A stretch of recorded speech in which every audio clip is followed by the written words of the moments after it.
Changes in family structure, as the result of a bereavement or illness. Death is an inevitable reality for everyone. Although we don't have any control in stopping this from happening, we do have some control with how this happens. For the most part, we work so we can live, and in return for us dedicating so much of our lives to our work, it is our employer's responsibility to ensure that we can get home safely every day. When there are fatalities at work through negligence and lack of safety measures, this is a complete failure from businesses to protect employees. Death is devastating at any time, but when people die during their working life, in particular, there is a sense of injustice that can make grieving for family and friends far more difficult to process and cope with. Beyond the initial hurt, death leaves a huge hole in families, creating a damaging path of emotional and financial struggles that can last a lifetime. The Bureau of Labor Statistics reports over 5,000 deaths per year in the U.S. from workplace injuries alone. Although this is a devastatingly large loss of life, this number is minuscule when compared to the estimated 53,000 deaths attributed to occupational illnesses.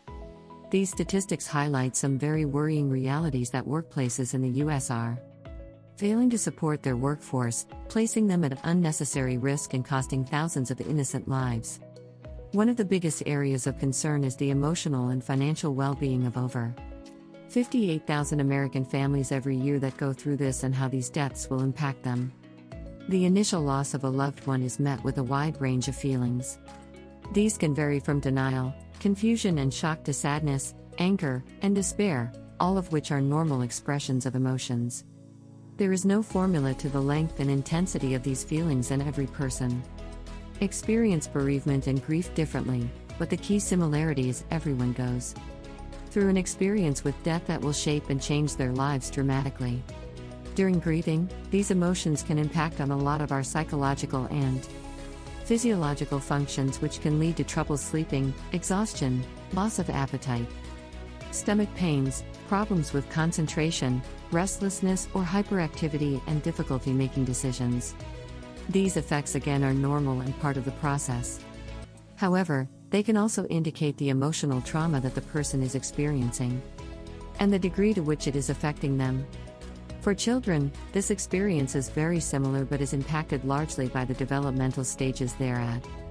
This can dictate their psychological and physiological responses and the intensity in which the death impacts on their lives. Immediate reactions for children under the age of 2 may result in loss of speech. Those below the age of 5 are likely to respond with eating, sleeping, and bodily function disturbances. School-aged children tend to become withdrawn, hypochondriacal, or excessively care-giving, and for boys, in particular, this sadness may be expressed in aggressive acts.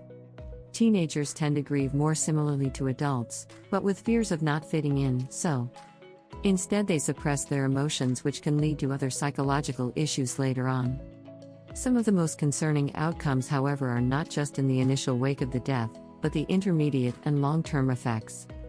Children that suffer the loss of a parent are more likely to become withdrawn, display functional behavior at school, have poorer academic performance, and participate in delinquent behavior.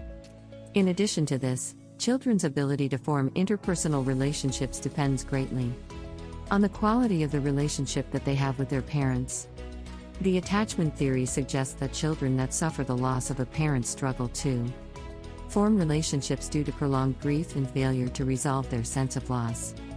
Because of this and the suppression of emotions, these children are more likely to suffer from depression, anxiety, and substance abuse disorders, and sadly have a far higher suicide rate. Similarly, adults suffer from a lot of the same struggles as their children when their spouse dies, but these are also met with another set of realities. They now have to assume both parental roles, which comes with different sets of responsibilities and can be particularly hard to fill. They also have to support their children through the changes and grief while finding time to process their own loss also and looking after their own mental health. A common occurrence is the decline in their own health, and in particular, there is an increased likelihood of strokes and heart attacks. If the primary earner is the one who has died, then this brings along a whole new range of financial implications, which add stress and uncertainty and can lead to further social Changes like starting work again and sending children to day and after school care to find the time to work. Most devastating of all, they have lost their life partner, leaving a huge void that will never be the same again. When we look at the reasons why we protect ourselves, it becomes pretty clear that it isn't just for us. Our protection that we put on each day is part of a bigger picture, and that is to protect the ones we love. It is up to our employers to ensure we have the right protection, but it is also up to us too. Speak up when we aren't happy with how things are being done. If you become part of this statistic, your employers aren't going to be there to pick up the broken pieces. It's your family, and they're the ones who are truly going to suffer. Different losses we may experience. When someone you love dies, in addition to the primary loss of the loved one, there are often secondary losses that you endure. The personal and social environment changes, often demanding new beginnings. The bereaved person is then left to examine what has been lost and gained as a consequence of the ending. The following is a list of the different losses that one may experience after the death of a loved one. Loss of the loved one. Many people make the mistake of thinking that this is the only loss. Loss of self. This is the part of the self that was given to the other person in love. At death, a bereaved person often feels this part of their self has been ripped away. Loss of identity. Often, an individual identifies with the role they occupied in a relationship. When the other person is no longer present and the role no longer played, the individual often loses a feeling of wholeness. Loss of self-confidence. Grieving persons often feel inadequate. They may feel they are not grieving appropriately, or that they should be feeling better, or that they could have done something to prevent the death. Loss of chosen lifestyle. Death of a loved one forces a person to begin a new way of life. The bereaved spouse, for instance, is forced to be single again. Loss of security. Grieving individuals often describe the uncertainty in not knowing what will happen next or how they will respond or react. Their routine and their reality change, increasing insecurity. Loss of feeling safe. One grieving spouse concluded, "I feel exposed to the cold winds of life without my loved one. It makes me feel very vulnerable." Loss of known family structure. Death instantly changes the composition of a person's family, creating another level of adjustment that must be faced. Loss of the familiar manner of relating to family and friends.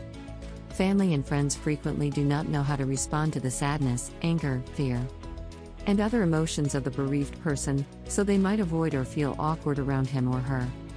Loss of the past. New acquaintances and new friends can be very supportive and accepting, but they do not share the bereaved person's history. Loss of the future.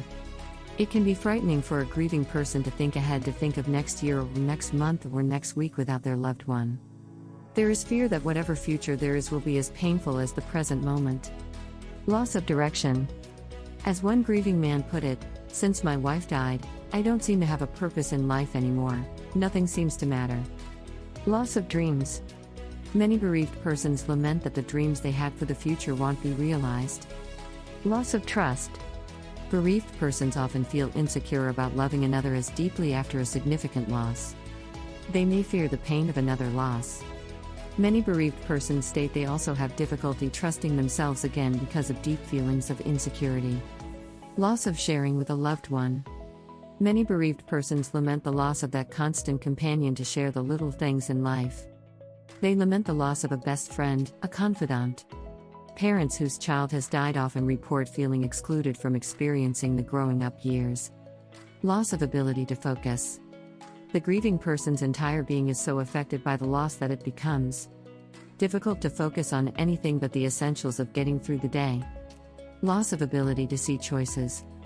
Since the lifestyle changes brought on by the loss was not a choice, many grieving persons have a subconscious feeling that they have no control over their life. Loss of ability to make decisions. Because of insecurity and lack of self-trust, the bereaved person may experience difficulty making decisions. They also may become confused as they get different advice from others. Loss of a sense of humor. It is sometimes hard to see anything as humorous when one of the most important people in one's life is no longer alive. Loss of health. The strain of the emotional and psychological grief work often causes physical problems such as nausea, migraine headaches, muscle tension, back problems, etc. Loss of inner happiness and joy. It is hard to feel happiness and joy when your life feels shattered after the loss of someone significant. Loss of patience with self. Often, grieving persons want relief from their pain. They want to feel better now and may feel inadequate when the feelings of grief last longer than they expected. It is often difficult for family and friends of an individual who has experienced the loss of a loved one to understand why the grieving process lasts so long. We all want to see our loved one be happy and get on with life. It is important that family and friends become aware of the many levels of loss. This awareness may help those who care about the grieving person be more patient and understanding. Find out if hospice care could help your loved. This video article is sponsored by Signal Health Group, Assisted Care at Home, and Signal Health Group franchise. If you're searching for personal care, home health, or hospice care, please reach out to us to discuss the costs and the coverage you may receive from your current health insurance providers. We would be happy to help you stay safe, healthy, and comfortable in your home for as long as possible. For those who are interested in business opportunities across the U.S., Signal Health Group is a franchise. With the number of older individuals growing every day, choosing to run a home care agency is a wise idea. Learn more about our services offered across the United States and business opportunities at signalhg.com or call franchise 800-953-6183.